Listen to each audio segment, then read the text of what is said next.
Serangan udara Israel menghantam apartemen di Beirut, Lebanon. 3 orang tewas dan belasan lainnya luka-luka akibat serangan tersebut. Apartemen mengalami kerusakan akibat serangan udara Israel di daerah Goy Beiri, pinggiran selatan Beirut. 3 orang tewas dan 15 orang lain luka-luka. Militer Israel berdalih menargetkan pusat komando Hizbullah di Beirut.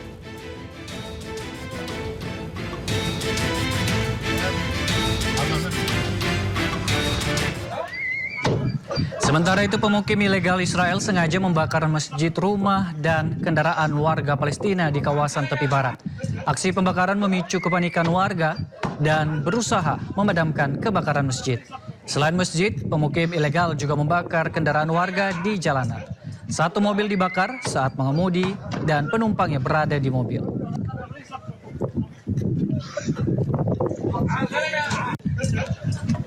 Kita beralih ke informasi selanjutnya, pemirsa. Seorang WNA asal New Zealand jadi korban penjamretan di Denpasar, Bali. Usai videonya viral, polisi langsung mengejar pelaku. Seorang wisatawan asal New Zealand dijamret saat berboncengan sepeda motor dengan temannya di Jalan Bypass Ngurah Rai, Denpasar. Aksi penjamretan terekam kamera dashcam mobil. Pelaku mengincar korban yang memakai ponsel untuk melihat aplikasi peta. Saat korban lengah, ponsel korban dijamret pelaku.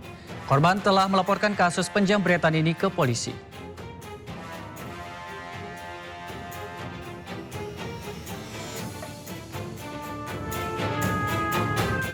Aksi pencurian nasabah bank modus pecah kaca digagalkan tukang parkir di Brebes, Jawa Tengah.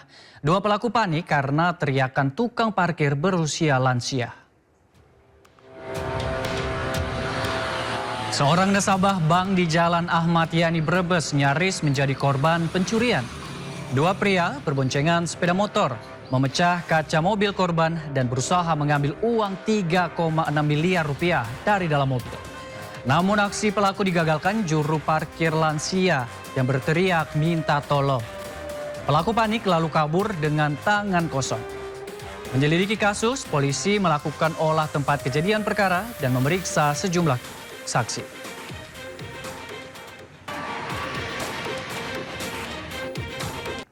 Berita lainnya, pemirsa, seorang pedagang lansia menangis usai jualan mentimunnya disita Satpol PP dalam penertiban di Pasar Aur Kuning, Bukit Tinggi, Sumatera Barat.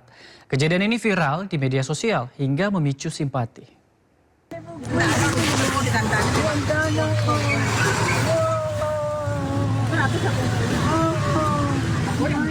Nenek Upiak hanya bisa menangis terseduh dan pasrah melihat dagangan berupa 13 bungkus mentimun diangkut paksa petugas Satuan Polisi Pamong Praja, Kota Bukit Tinggi di Pasar Aur Kuning. Mentimun yang dibawa Nenek Upiak ini diamankan saat petugas menertibkan pedagang yang berjualan di bawah flyover terminal bus Simpang Aur. Peristiwa ini kemudian memicu gelombang simpati dari masyarakat. Sejumlah perantau asal Sumatera Barat di Malaysia dan Kota Padang menitipkan bantuan uang pada Nenek Upiak melalui pengunggah video. Sebelumnya, Satpol PP merazia pedagang kaki lima yang berjualan di bawah flyover terminal bus Simpang Aur. Saat kejadian, Nenek Upiak tengah duduk dan hendak makan lontong ketika petugas datang melakukan razia. Makan lontong. Kau makan lontong? Yang ke? Makan lontong. Oh. Habis gua pepe. Di apa nama tak ada. No. Yo, jatuh je pun orang tu. Awak macam makian awak semua ha. Yo. Macam makian semua tidak ada kok adili ni tu kerja. Sementara itu, Satuan Polisi Pamong Praja Kota Bukit Tinggi menyatakan, petugas tidak mengetahui barang tersebut milik Nenek Upiak karena pemiliknya tidak berada di dekat dagangan. Satpol PP mengimbau masyarakat agar menyikapi persoalan ini secara bijak serta memahami penertiban dilakukan dalam rangka penegakan peraturan daerah. Karena banyak barang juga yang kita amankan pada waktu itu, tidak mungkin kita turunkan di tempat. Sehingga kita usahakan supaya cepat membantu Nenek Upiak itu. Nenek Upiak itu kita naikkan ke Dalmas supaya ikut dengan rombongan langsung urus di kantor gitu. Prosesnya untuk pendataan. Ternyata Nenek Upiak itu pertama sudah naik, kemudian minta turun lagi dan nangis-nangis seperti itu. Penertiban sudah didahului dengan sosialisasi agar pedagang tidak berjualan di badan jalan, lorong dan di bawah flyover. Nenek Upiak dikenal warga sebagai pedagang kecil yang berkeliling menjual dagangan di Pasar Aur Kuning, Pasar Bawah hingga Pasar Baso di Kabupaten Agam. Dari Bukit Tinggi, Sumatera Barat, Wahyu Sikumbang, iNews melaporkan. Pemirsa, sebuah bangunan di atas trotoar di kawasan Jalan Ambon, Kota Bandung, Jawa Barat mendadak viral di media sosial. Bangunan di atas saluran air yang juga dijadikan garasi pribadi tersebut akhirnya dibongkar petugas Satpol PP.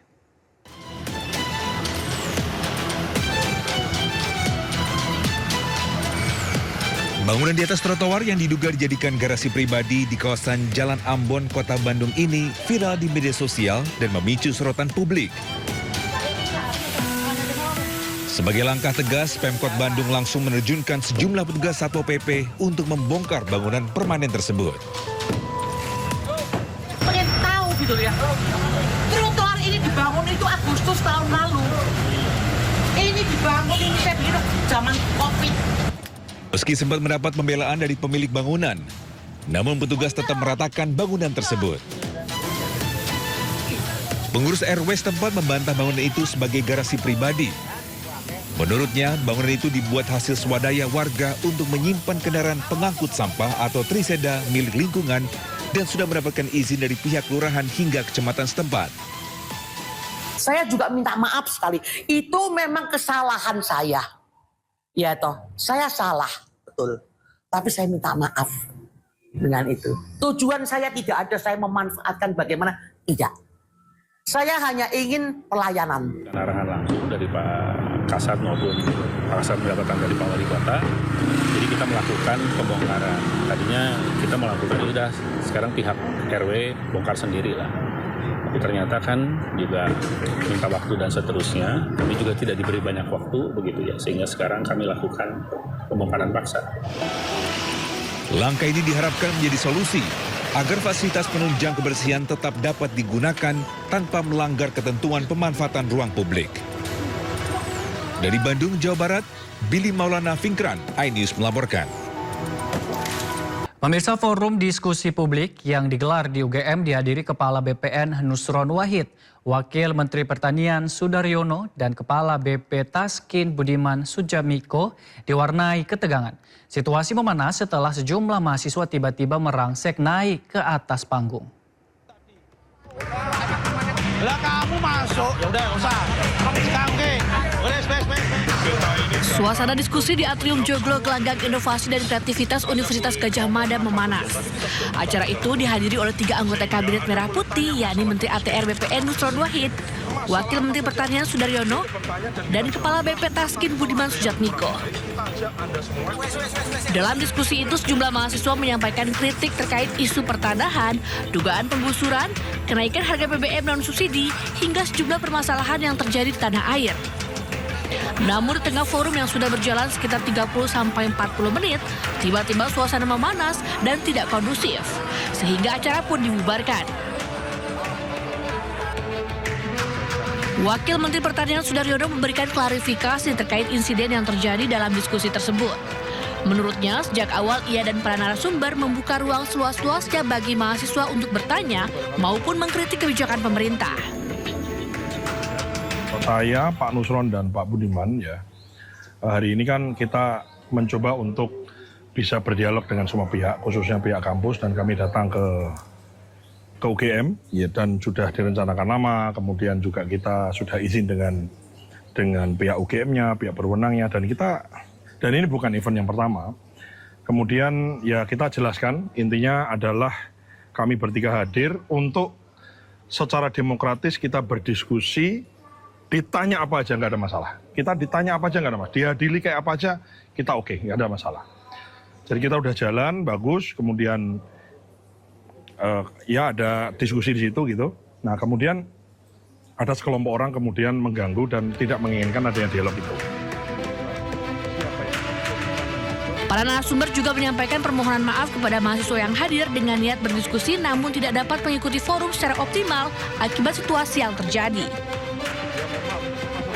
Tim Liputan iNews melaporkan.